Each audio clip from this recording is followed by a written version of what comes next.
नमस्कार जनता, जय श्री लक्ष्मी नारायण, जय Shiv Shakti, triple three divine knowledge channel में आप सभी लोगों का स्वागत है। दोस्तों, आज इस वीडियो की जो टाइटल है वो बहुत खास है और ये वीडियो भी आप सभी भारतवासी लोगों के लिए खास है, क्योंकि इस वीडियो की जो टॉपिक है वो मैंने अपने ध्यान के जरिए चैनल किया है और ध्यान में आज के लिए यही टॉपिक सामने निकल कर आया है कि भारतवर्ष के सभी धर्म अनुयायी विश्व युद्ध के पहले आप सभी को क्या करना चाहिए। तो दोस्तों, इस टॉपिक के ऊपर ही आज मेरी ये विशेष वीडियो है।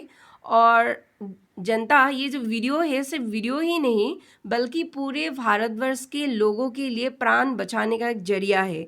तो अगर आप लोगों को इस वीडियो से कुछ मार्गदर्शन मिले तो आप सभी लोग मेरे चैनल को सब्सक्राइब कर इस वीडियो को एक लाइक और एक शेयर अवश्य कर दीजिएगा। तो चलिए जनता, वीडियो में आगे बढ़ते हैं।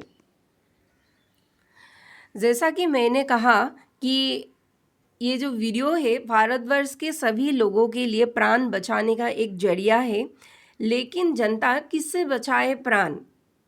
शत्रु देश से आप सभी भारतवासी को खतरा है। जी हाँ जनता, वो है चीन, पाकिस्तान और अमेरिका, तुर्की जैसे कई देश।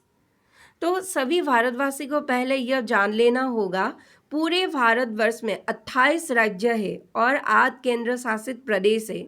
यह 28 राज्य है: आंध्र प्रदेश, अरुणाचल प्रदेश, असम, बिहार, छत्तीसगढ़, गोवा, गुजरात, हरियाणा, हिमाचल प्रदेश, झारखंड, कर्नाटक, केरल, मध्य प्रदेश, महाराष्ट्र, मणिपुर, मेघालय, मिजोरम, नागालैंड, उड़ीसा, पंजाब, राजस्थान, सिक्किम, तमिलनाडु, तेलंगाना, त्रिपुरा, उत्तर प्रदेश, उत्तराखंड और पश्चिम बंगाल। और इसके साथ साथ 8 केंद्र शासित प्रदेश भी है।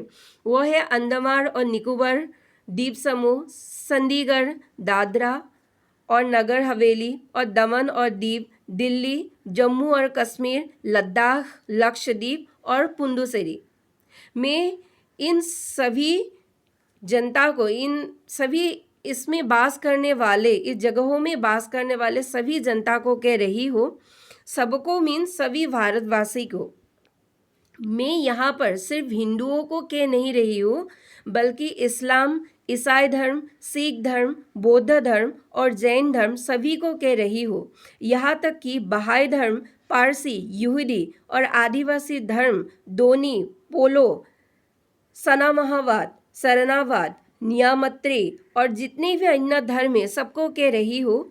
आई होप आप सभी धर्म अनुयायी के लोग मुझे ठीक तरह से सुन पा रहे हैं। अब अच्छे से सुनिए मेरी इस बात को। युग परिवर्तन का प्रोसेस पृथ्वी पर बहुत फास्ट हो गए हैं, यानी कि कलयुग से सतयुग तक हम सभी पृथ्वीवासी प्रवेश करने की कगार पर खड़े हो गए हैं। और सिर्फ हम मनुष्य ही नहीं बल्कि सर्वव्याप्त आकाश में उपस्थित ग्रह, नक्षत्र, तारामंडल एवं सभी दिशाओं का बदलना शुरू हो गया है, यानी कि पूरा पृथ्वी ग्रह। आप सभी लोगों का पहला भूल कि कलयुग 4,32,000 वर्ष है, लेकिन यह सच नहीं है बल्कि कलयुग की अवधि 5,000 वर्ष है, जो भविष्यवाणी ग्रंथ में लिखा हुआ है। और कलयुगी जीवों की मुक्ति के लिए यह असली ग्रंथ है। तो भ्रम में बिल्कुल भी मत रहिए आप सभी लोग कि कलयुग 4,32,000 वर्ष है। आप लोगों को मेरी बातों पर डाउट हो रहा होगा कि प्रत्येक युग तो बहुत हजार वर्षों का है। जैसे सतयुग 17,28,000 वर्षों का था, त्रेता युग 12,96,000 वर्ष का था, द्वापर युग 8,67,000 वर्ष का था। तो कलयुग की अवधि 5,000 वर्ष ही मात्र क्यों? क्योंकि यहाँ पृथ्वी पर पापों की संख्या बहुत हो गया है। और पाप ऐसा कि पहले वाले युगों में भी राक्षस भी इतना पाप नहीं करते थे। राक्षसों का भी थोड़ा बहुत धर्म और मर्यादित वो जीवन जीते थे। लेकिन मानव ना सृष्टि के मूल धर्म को जानते हैं, ना सृष्टि के विधान को जानते हैं।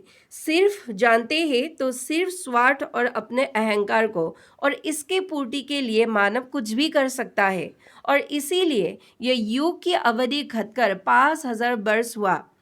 लेकिन मुद्दे का बात यह है, जो सबसे सबसे ज़्यादा ज़रूरी है, कि भारतवर्ष की सभी धर्म अनुयायी तृतीय विश्व युद्ध के पहले भारत की सभी जनता को जागना होगा।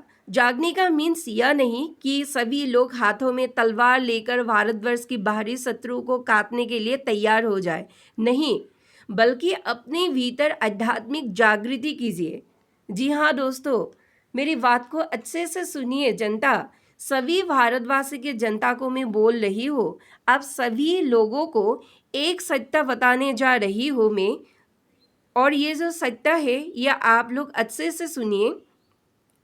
मैंने आज अल्लाह, यीशु मसीह, वाहे गुरु, सिद्ध, जो आप लोगों के जैन धर्म के हिसाब से अरिहंत कहलाता है, भगवान बुद्ध, पारसी के अहुरा मज्दा, भगवान यहोवा, भगवान कल्कि नारायण, और इन सभी भगवानों का निराकार बीज ओम, ओमकार अर्थात शिव, इन सभी भगवानों का ऊर्जा एक साथ अपने ऊर्जा में उतार के इन सभी भगवानों को गहरे ध्यान में पूछा कि बिगड़ते देश के हालत और विभिन्न धर्म के द्वंद्व को मद्देनजर रखते हुए हम सभी पृथ्वी के जीवों को अब तृतीय विश्व युद्ध के आगे क्या करना चाहिए, इसके ऊपर कोई ऐसा अचूक उपाय सभी धर्मों के अनुयायी के लिए आप लोग कृपया दीजिए और आप लोग मुझे प्लीज़ मार्गदर्शन दीजिए।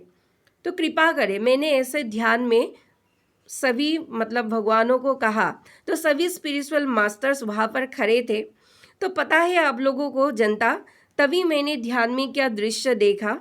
मैंने देखा सभी धर्मों के भगवान अपने अपने सिंबल पकड़कर एक साथ एक सरल लाइन में खड़े हैं, लेकिन इन सभी भगवानों ने एक दूसरे की तरफ इधर उधर देखा और उन सभी लोगों ने आपस में कुछ बात की, लेकिन मुझे कुछ सुनाई नहीं दिया उन लोगों की जो बात है।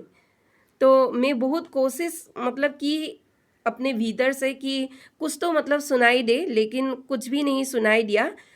तभी थोड़ा देर के बाद सदिन उन सभी भगवानों के बीच से ओमकार अर्थात शिव जी ने मुझे ध्यान में कहा कि जाओ दुनिया के सभी लोगों को यह संदेश दो कि सभी लोग इस वक्त अपने अपने धर्म का उचित इस्तेमाल करें।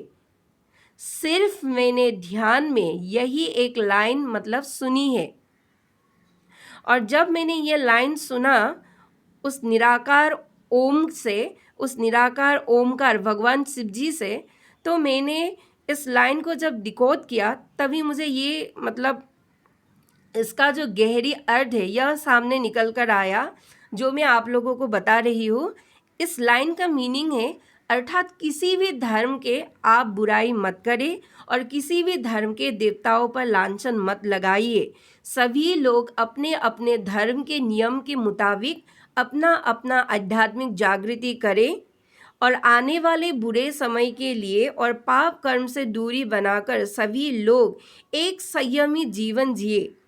तो मुझे सिर्फ इस लाइन से यही अभी तक डिकोड हुआ है, और बाद में अगर होंगे तो मैं ज़रूर वीडियो के थ्रू आप लोगों को ये मैसेज दूंगी, लेकिन इस वक्त मुझे सिर्फ यही डिकोडिंग हुआ। और उसी लाइन को मैं बार बार दोहराती रही कि इस लाइन का और क्या मीनिंग हो सकता है, लेकिन सिर्फ यही निकल कर आया है, और मैं अच्छे से इस लाइन को समझकर इसी सारांश को निकाला, यही निष्कर्ष निकला इस लाइन से। तो दोस्तों आज के लिए इतना ही। भारत की सभी जनता जाते जाते एक ही बात कहना चाहती हूँ कि सभी लोग अपना अपना अच्छे से ख्याल रखिए और अपने परिवार का भी। जय हरिहर, धन्यवाद।